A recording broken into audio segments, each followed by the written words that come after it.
Hallo, willkommen beim 1000 Bäcker Report. Heute mit dem Thema Die Saisonalität von Silber beginnt.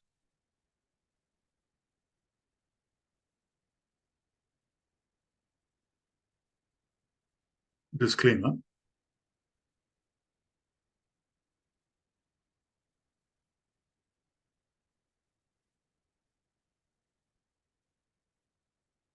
Der Chart zeigt es, und wenn sich das nach diesem Muster wiederholt, wird Silber in den kommenden Woche seinen Anstieg beginnen. Dieser Anstieg wird laut diesem Chart seinen Höhepunkt Ende Februar 2024 erreicht haben. Aufgrund der hohen Silbernachfrage und der Tatsache, dass die Silberbestände an der COMEX immer niedriger werden, geht Peter Schiff davon aus, dass die Lagerbestände an der COMEX Ende des Jahres oder Anfang des Jahres 2024 erschöpft sein werden. Ein Preisanstieg ist daher unausweichlich, um die hohe Nachfrage zu drosseln. Bisher ist das nicht passiert, obwohl das registrierte Silber in den letzten 3 Jahren um 80% zurückging. Die Zeit des Silberanstiegs beginnt deshalb jetzt auch aus unserer Sicht und damit die dritte und stärkste Welle des Goldaktienbullenmarktes. Ja, also ich denke, jetzt wird es einen Anstieg von Silber geben. Wie gesagt, in der ersten Stufe bis 32 Dollar bis Ende des Jahres, dann möglicherweise eine Korrektur bis auf 27, 28 Dollar und dann im ersten Quartal 2024 Richtung 42. Natürlich ist die Situation viel, viel dramatischer und es müsste eigentlich eine viel, viel höhere Rallye geben. Das ist möglich, aber wir orientieren uns hier im Prinzip an konservativen Voraussagen, die wir, sage ich mal, von den Chartisten, guten Chartisten, kopieren, um dann nicht zu großes Enttäuschungspotenzial aufzubauen. Ich denke, die Saisonalität unterstützt uns jetzt massiv. Und Sie wissen ja, Silber korreliert, sage ich mal, mit gerade den Pennygold- und Silberaktien. Das hängt eben zum einen damit zusammen, dass eben diese Silberanteile eher bewertet werden, abrupt bewertet werden. Das führt zu diesen Anstieg eben der Gold- und Silberaktien, wo eben auch viele Silberanteile bei den Goldaktien mit bei ist. Und das reißt dann am Ende den gesamten Markt hoch. Das konnten wir im Jahr 2010 beobachten, wo wir einen letzten starken Goldaktienbullenmarkt gehabt haben. Aber auch alle anderen Goldaktien, Silberbullenmärkte hier bis März 21 bis 32 hat man einen starken Gold- und Silberaktienbullenmarkt und eben bis zum August 2016, Anfang 2016 bis August 2016. Und immer war das zusammengegangen mit Gold- und Silberaktienrallye. Ja, also so sieht es vermutlich aus. Jetzt irgendwo 6, 7, 8 Monate steigende Silbernotierung und damit Beginn des Goldaktienbullenmarktes, der vermutlich auch genauso lange dauert, so wie Silber ansteigt. Wir haben, sage ich mal, aus Erfahrung berechnet, es gibt nachher irgendeinen Punkt, wo Goldaktien nicht mehr überproportional mitsteigen. Im Jahr 2011, 2010 war das bei 32 Dollar. Da waren Goldaktien, sind gegenüber Silber dann nicht mehr gestiegen. Das heißt, Silber kann noch höher steigen, aber Goldaktien steigen nur noch proportional mit. Und wir glauben, dass dieser Punkt bei 42 Dollar liegt. Ja, hier nochmal ein angehender Goldproduzent aus Chile. Das Phoenix Goldprojekt, 16.000 Hektar, befindet sich in der Region Atacama in der Provinz Copiapo, Chile, genauer gesagt in Maricunga, Mineralgürtel, etwa 160 Kilometer nordöstlich von Copiapo an der internationalen Straße C31. Es ist die größte unerschlossene Goldhaufenlagerungsprojekt auf den amerikanischen Kontinent. Es handelt sich um ein bekanntes Bergbaurevier, das über 70 Millionen Unzen enthält und die Minen La Copia und Refugio sowie die Lagerstätten Vulcano, Caspice, Lobo Mata und Cerro Casale beherbergt. In den ersten Jahren wird die Produktionsrate der Mine auf 20.000 Tonnen pro Tag hochgradiges Erz Gibt einen durchschnittlichen Grad des Goldes von 0,4, also Low Grade für 0,4 Gramm pro Tonne, was eine geschätzte Goldproduktion von 80.000 Unzen entspricht. Ja, hier sehen Sie auf der linken Seite nochmal die Lokation. Das ist also im Norden von Chile, hier im Grunde genommen, hier ist dieser Maricuna-Belt, hier ist das Dreieck Chile, Bolivien, Argentinien und der Region liegt es ungefähr. Ja, also das Unternehmen ist allerdings extrem hohes Risiko. Es kommt da mehreres zusammen. Das ist Chile und auch in dem Unternehmen, das hat Schiffbruch vorerst erlitten, weil eine, sage ich mal, Umweltstudie vorerst nicht genehmigt worden ist. Das ist noch offen. Das heißt aber, zumindest kann es dieses Überraschungspotenzial nach unten nicht mehr geben, sondern vielleicht gibt es eben Überraschungspotenzial nach oben, dass eben Chile doch da grünes Licht gibt und so. Aber insofern extremes Risiko, aber ist auf der anderen Seite eben ein vollständiger, großer Goldproduzent und sobald das, sage ich mal, gesäubert werden ist, die Probleme, die sie haben, kann das eben auch schnell wieder ansteigen. So wird es eben hier auch schnell abgestürzt. Der Chart scheint das zu unterstützen. Der Boden ist gefunden, ist dabei auszubrechen. Zumindest mal ist interessant zu wissen, dass es dieses Projekt gibt. Und vielleicht als kleine spekulative Ergänzung kann sowas unter Umständen Sinn machen. Aber wie gesagt, ist wie immer keine Kaufempfehlung, aber einfach nur mal ein Überblick, wie da zum Beispiel in Chile oder Südamerika die Lage für die Goldminen oftmals ist. Ja, nochmal generell eine Aussage zu Gold. Wir glauben ja, dass Gold analog der 1970er Jahre von 2000 $ auf 8500 $ steigen. Wie kommen wir darauf? Ja, die Chartsituation ist ganz offensichtlich aktuell ähnlich mit der Chartsituation der 1970er Jahre. Dort ist zunächst Gold auch hier von 1974 gab es einen Goldhoch von 200 $. Das könnte man mit 2011 vergleichen, hatte dann korrigiert auf 100 $ und ist dann langsam angestiegen auf jetzt ungefähr damals 2000 $.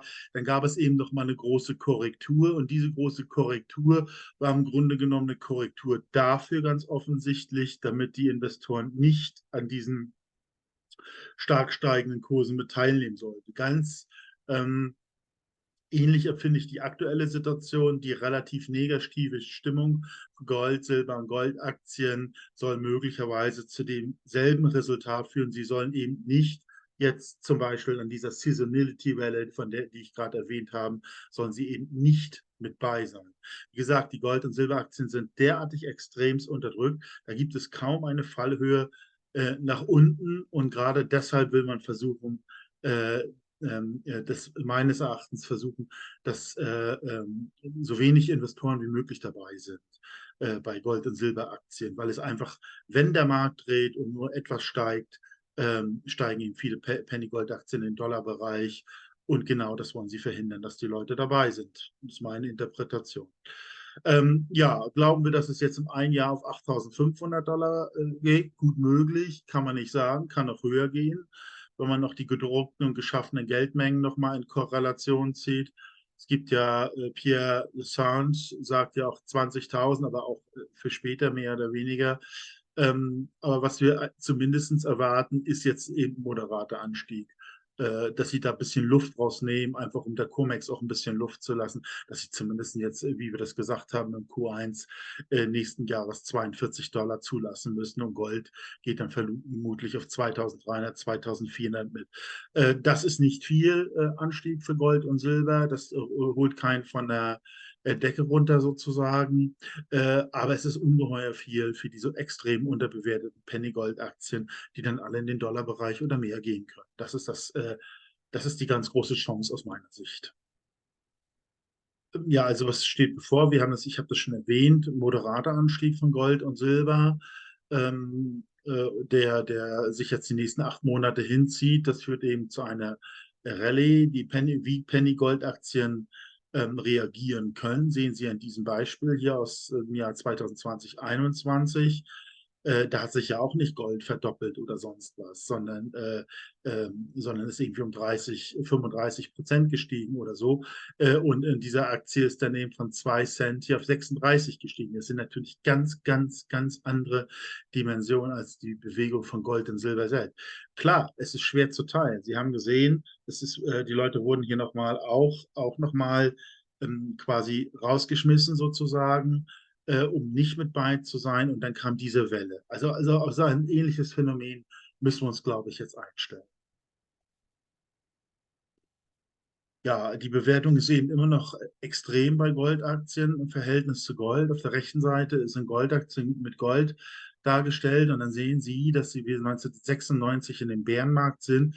Das hat gerade jetzt so den Bogen gefunden und die Statisten meinen, dass es mit einer absoluten Eruption ansteigen kann. Also steht bevor und das wäre natürlich mega, mega, mega bullish für Goldaktien. Insgesamt Penny-Aktien. Sie sehen ja auch, dass die Junior Minen im Vergleich zum Senior noch einen riesen Bewertungsgap haben.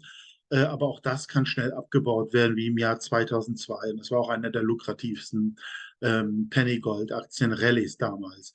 Ja, es gibt also mindestens 2 Argumente, dass es höher geht und auch eben auch eigentlich 3 Argumente, auch die unterliegenden Basisstoffe wie Gold und Silber. Sie werden in den nächsten 8 Monaten vermutlich steigen, insbesondere Silber, wo wir Ihnen gerade die Seasonality gezeigt haben.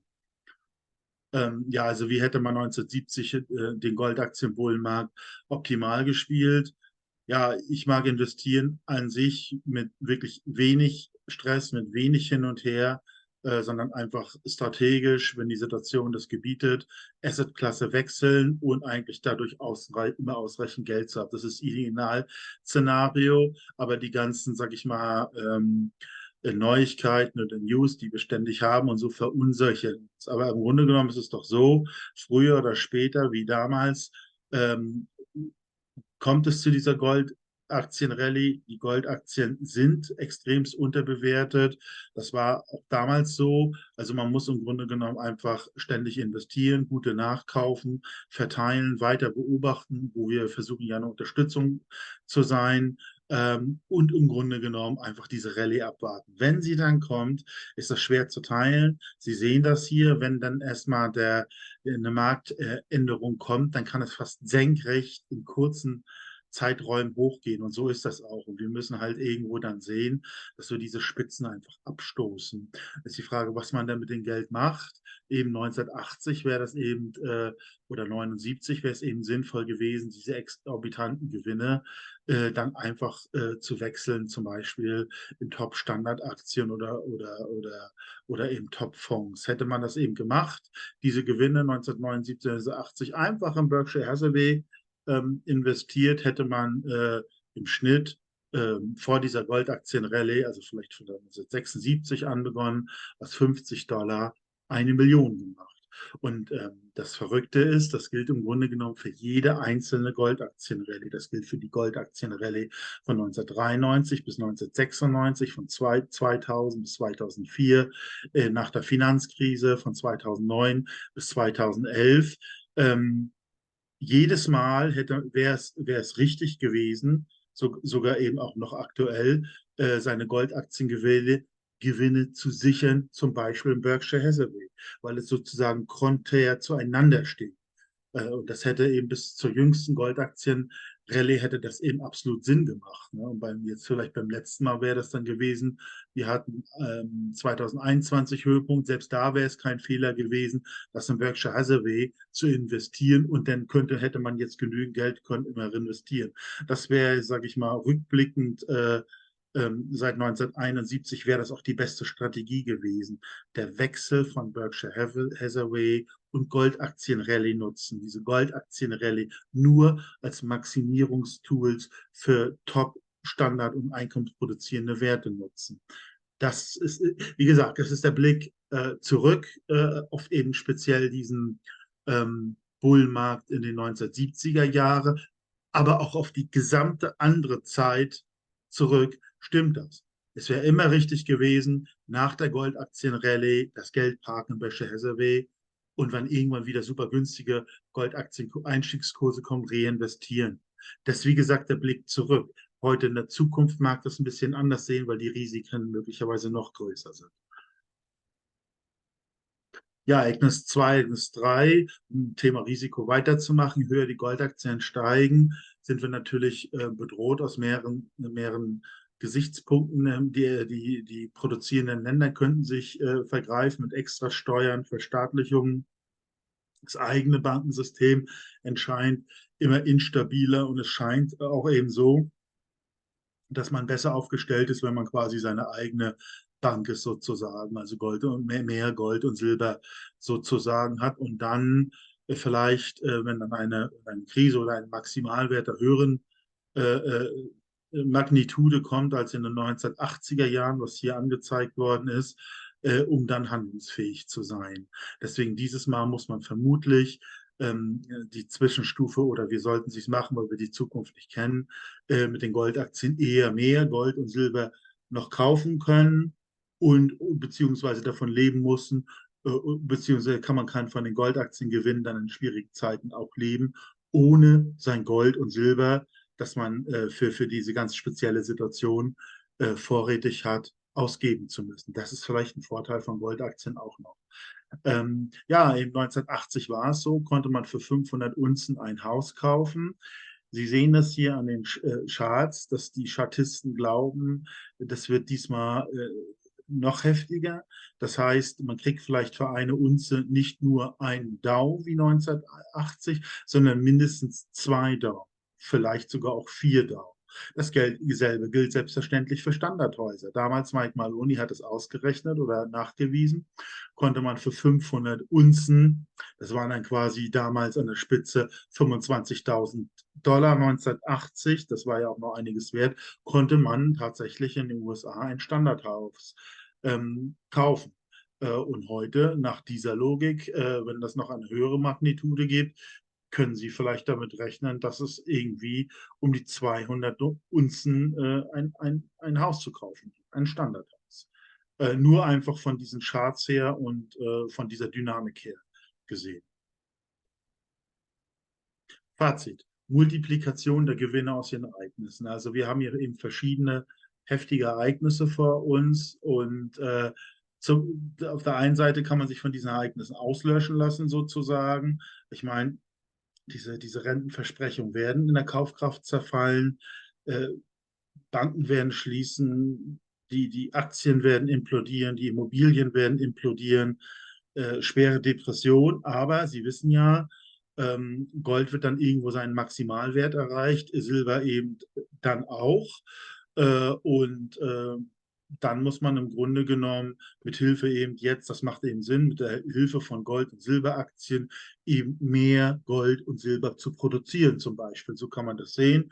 Das meinen wir hier, also wenn wir 200 $ aktuell investieren, kann man vielleicht im Schnitt eine für 25-fachung mit Gold- und Silberaktien in der jetzigen Situation machen, kann dadurch zum Beispiel mehr Gold und Silber kaufen, das dann in der Spitze, Kaufkraftspitze noch insgesamt mal roundabout um das 3- bis 4-fache steigt. Und wenn dann dieser Maximalwert erreicht wird, müssen natürlich die Assetklasse gewechselt werden, wie damals 1980. Und ja, dann muss man eben sehen, was in den Börsen übrig geblieben ist, wie das dann noch läuft. Zumindest kann man eben die besagten Häuser für diesen Preis kaufen, aber vielleicht auch ganze Firmen oder andere Assets. Das bleibt abzuwarten. Aber jedenfalls ist es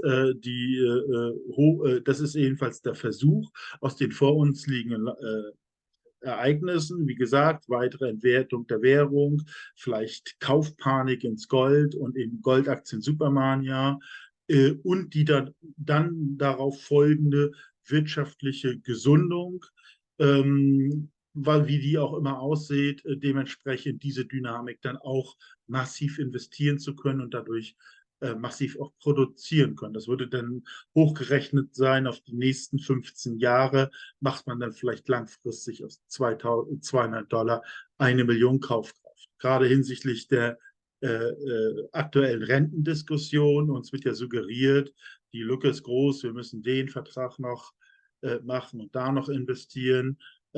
Ja, wir müssen investieren, aber möglicherweise nach dem Prinzip dieser Ereignisketten. eher. Also deswegen, das ist meiner Meinung nach hochinteressant. Aber da können Sie gerne auch mir Ihre Meinung zu schreiben, wie Sie das vielleicht sehen oder wie damit umzugehen ist, sagen wir es mal so. Ja, 1000-Bäcker-Report.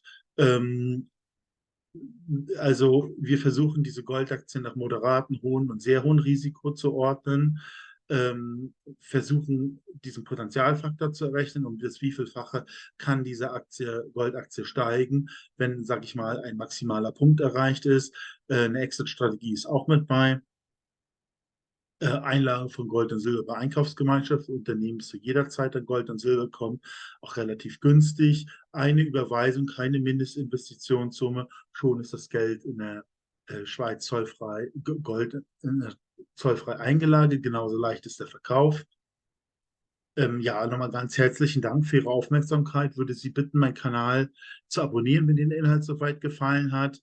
Vielleicht auch das Like-Zeichen betätigen, weil das würde dem YouTube-Algorithmus auf die Sprünge helfen. Also nochmal vielen Dank und bis zum nächsten Mal.